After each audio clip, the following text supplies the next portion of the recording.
ワンピースは実在する।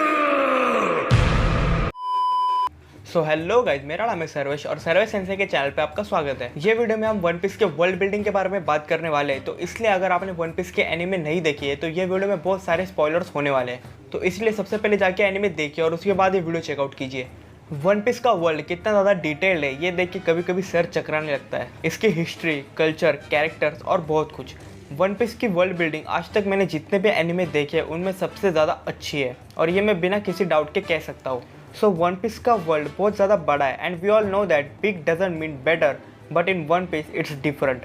One piece world is pretty big and of course बहुत सारे events of screen होते हैं जो इस वर्ल्ड को बहुत ज़्यादा रियलिस्टिक साइड देते हैं। और अमेजिंग बात यह है कि इनमें से बहुत सारे इवेंट मेन कास्ट से डायरेक्ट कनेक्ट होते हैं, जिस वजह से ये स्टोरी से भी कनेक्टेड रहते हैं। वन पीस का वर्ल्ड बहुत ज़्यादा बड़ा है लेकिन वन पीस के वर्ल्ड पायरेट एरा पे बेस्ड है। सो इसलिए हम सबसे पहले बात करेंगे ओशन एंड सीज की। वन पीस की दुनिया ओशंस की वजह से अलग अलग हिस्सों में बटी हुई है और ये 4 भाग ओशंस है जो है ईस्ट, वेस्ट, साउथ और नॉर्थ ब्लू, जो दुनिया के चारों हिस्सों में फैले हुए हैं और उनको अलग अलग करने का काम करती है रेड लाइन, जो एक बड़ी पहाड़ों की श्रृंखला है जो पूरे दुनिया को घेरती है। और यहाँ पे ओशन के स्ट्रेच होने की वजह से एक लाइन तैयार हो चुकी है ओशंस में, जिसे ग्रैंड लाइन कहते हैं, जो बहुत ज़्यादा वाइल्ड और अनप्रेडिक्टेबल है और वहाँ पे सेल करना सबसे ज़्यादा मुश्किल माना जाता है एज वो नॉर्मल सीज से बहुत ज़्यादा डिफरेंट है। और वहाँ पे जायंट मॉन्स्टर रहते हैं जिन्हें सी किंग्स भी कहा जाता है और वो बिल्कुल फ्रेंडली नहीं होते। ग्रैंड लाइन में नॉर्मल सेलिंग के जो रूल्स होते हैं उन्हें खिड़की के बाहर फेंक दिया जाता है, क्योंकि यहाँ पे हर आइलैंड की एक अलग मैग्नेटिक फील्ड होती है जिस वजह से समुद्र की लहरें बहुत ज़्यादा अनप्रेडिक्टेबल हो जाती है और हर आइलैंड का वेदर पैटर्न भी बहुत ज़्यादा अलग अलग होता है। सो आप समझ सकते हैं कि ग्रैंड लाइन में ट्रैवल करना कितना ज़्यादा मुश्किल होता होगा। ये शो का सिर्फ प्रीमाइस भी अगर हम देखें तो भी हम समझ सकते हैं कि यह सब सोच से परे है। ये ना केवल इस दुनिया को बहुत बड़ा बनाता है लेकिन शो में टेंशन क्रिएट करने के लिए भी बहुत ज़्यादा काम आता है। कहानी ईस्ट ब्लू से शुरू होती है जहाँ पे बहुत ज़्यादा एडवेंचरस चीज़ें होती है और वो आगे जाके न्यू वर्ल्ड तक चली जाती है जहाँ पे दुनिया को पलट के रख देने वाले इंसिडेंट होते हैं। और एक एडवेंचर शोनन एनिमे के लिए ये स्ट्रक्चर बिल्कुल परफेक्ट है। और जहाँ पे सी है वहाँ पे आइलैंड्स भी होंगे ही और इसलिए वन पीस में आइलैंड की बहुत ज़्यादा इंपॉर्टेंस है। इसलिए हम वन पीस के आइलैंड्स के बारे में बात करने वाले हैं, लेकिन अगर हम वन पीस के सब आइलैंड्स के बारे में बात करें तो एक वीडियो कम पड़ जाएगी। इसके लिए हम सिर्फ एक ही आइलैंड के बारे में बात करने वाले हैं। तो आज हम जिस आइलैंड के बारे में बात करने वाले हैं वो है स्काइपिया आइलैंड। स्काइपिया का खुद का एक कल्चर है, फूड है, मैनरिज्म है और उनकी खुद की एक डिफरेंट से टेक्नोलॉजी और ट्रांसपोर्टेशन सिस्टम है। और वहाँ के इन्वायरमेंट की वजह से बहुत ज़्यादा डिफरेंट क्रिएचर्स क्रिएट होते हैं जो बाकी वर्ल्ड से बहुत ज़्यादा डिफरेंट है। और इतना ही नहीं तो वो आइलैंड पे जो गवर्नमेंट सिस्टम है वो भी बहुत ज़्यादा डिफरेंट है, जहाँ पे टॉप पे एक गॉड है, उसके नीचे प्रीस्ट, डिवाइन सोल्जर्स और पुलिस है और बहुत सारे स्काई आइलैंड है और उनके बीच में इनर कॉन्फ्लिक्ट्स होते रहते हैं रिसोर्सेज और लैंड को लेके।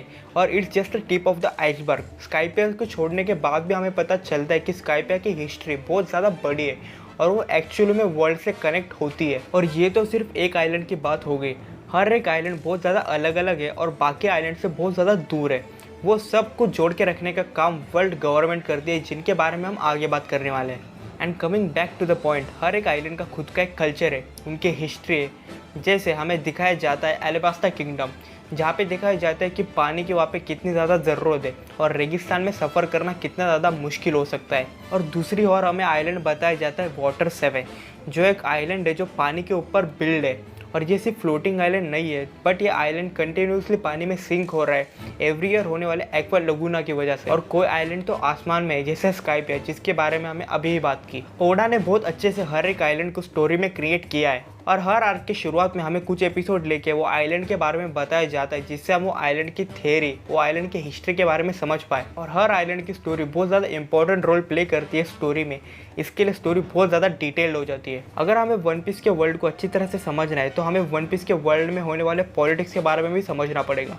तो वन पीस का वर्ल्ड डिफरेंट फ्रैक्शंस में डिवाइडेड है। सबसे पहले आते हैं वर्ल्ड गवर्नमेंट पर, जो है मरीन्स। और हमें स्टार्टिंग से यही लगता है कि मरीन्स ही शो के मेन एंटेगनिस्ट है, लेकिन बाद में हमें रियलाइज़ होता है कि मरीन्स बस अपना काम कर रहे हैं, जो है पायरेट्स को पकड़ना। और ये चीज़ हमारे मेन क्रू को पता है। हाँ, कुछ एडमिरल्स का जस्टिस ट्विस्टेड है, बट उनके पॉइंट ऑफ व्यू से वो उनका काम कर रहे हैं। एडमिरल्स लाइक साकासुकी, जिनका एब्सोल्यूट जस्टिस नेचर एक तरह से ट्विस्टेड वे में काम करता है, but there are also admirals like Fujitora, Smoker, Garp, जो सभी पायरेट्स को एक विलन की तरह नहीं देखते बल्कि सिचुएशन के हिसाब से अपने डिसीजन लेते हैं। Oda always make sure to tell us that world में कोई भी कंप्लीटली बैड या गुड नेचर का नहीं होता, but there is always a gray area which always gets ignored and stuff like this make One Piece more realistic। तो अगर हम वन पीस के दूसरे फ्रैक्शन की बात करें तो वन पीस के पायरेट्स भी बहुत ज़्यादा डिफरेंट है। लाइक हमें ऑलरेडी पता है कि स्ट्रॉ हैट पायरेट्स लोगों की हेल्प करते हैं, लेकिन हमें स्टार्टिंग से ही बताया जाता है कि लूफी कोई हीरो नहीं है, वो सिर्फ उनके फ्रेंड्स की हेल्प करता है। और दूसरी तरफ हम ऐसे भी पायरेट्स देखते हैं जो बहुत ज़्यादा पागल है फेम और पावर के पीछे,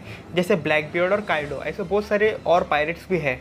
लेकिन ओडा ने ऐसे भी कैरेक्टर्स क्रिएट किए हैं जैसे काताकुरी, जो एक विलन है बट वो अपनी फैमिली को प्रोटेक्ट करने के लिए ही लूफी से लड़ रहा होता है। और कुछ पायरेट्स तो बहुत ज़्यादा हीरोइक है जैसे व्हाइट बियर्ड पायरेट, जो दूसरे को सेफ रखने की कोशिश करते हैं, जो खुद वर्ल्ड गवर्नमेंट नहीं कर पाती। और थर्ड फ्रैक्शन में आती है रिवोल्यूशनरी आर्मी, जिनका सिर्फ एक ही मकसद है कि वर्ल्ड गवर्नमेंट को खदेड़ के रख देना, क्योंकि वर्ल्ड गवर्नमेंट बहुत ज़्यादा करप्ट है। ये स्टोरी में रिवोल्यूशनरी आर्मी बहुत ज़्यादा वाइल्ड गार्ड की तरह ही एंट्री लेती है। ऐसा हमें पता नहीं चलता कि वो कब अपीयरेंस देने वाले हैं, लेकिन वो जब भी आते हैं उनका काम खत्म करके ही जाते हैं। और जब ये शो का वर्ल्ड क्रिएशन और ये तीन फ्रैक्शन एक साथ जुड़ जाते हैं तब बनते हैं एक इनक्रेडिबल स्टोरी जो है वन पीस।